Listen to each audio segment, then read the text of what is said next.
একদিন সাপটি 4টি বাচ্চার জন্ম দেয়, যার ফলে সাপের অনেক বেশি খিদে পায়।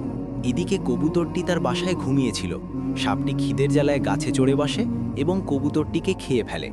এরপর পুরুষ কবুতরটি তার স্ত্রীর জন্য একটি টমেটো নিয়ে আসে, কিন্তু বাসায় সাপটিকে দেখে সে স্তব্ধ হয়ে যায়। এখন কবুতরের মনে প্রতিশোধের আগুন জ্বলে ওঠে, কিন্তু সে একা কিছুই করতে পারছিল না। তাই সে সাহায্যের জন্য ঈগলের কাছে যায়। কবুতর ঈগলকে সব কথা খুলে বলে। সাপের নাম শুনে ঈগল ভয়ে কাঁপতে শুরু করে এবং কবুতরকে কিছু না বলেই উড়ে চলে যায়।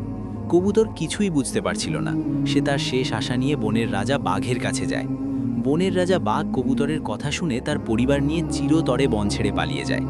এখন কবুতরটি পুরোপুরি ভেঙে পড়ে এবং সেখানেই ঘুমিয়ে যায়। তখন তার স্বপ্নে স্ত্রী কবুতরটি আসে। সে বলে, এটি কোনো সাধারণ সাপ নয়, কারণ সাপের বেশে এটি একটি রাক্ষস। এটি কেবল অমাবস্যার রাতেই নিজের আসল রূপে আসে এবং প্রতিবার এই রাক্ষস বনের সব প্রাণীকে বন্দী করে অমাবস্যার রাতে তাদের বলি দেয়।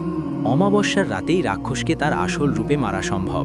কবুতরের ঘুম ভাঙতেই তার চোখ উজ্জ্বল হয়ে ওঠে, কারণ পরের দিনই ছিল অমাবস্যা। কবুতরটি গ্রাম থেকে কুকুরের বন্দুক চুরি করে নিয়ে আসে এবং গুহার ভেতরে গিয়ে আগে থেকেই লুকিয়ে থাকে।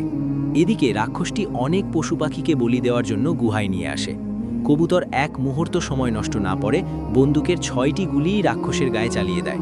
এতে রাক্ষসটি সেখানেই মারা যায় এবং কবুতর খাঁচায় বন্দি সব প্রাণীকে মুক্ত করে দেয়।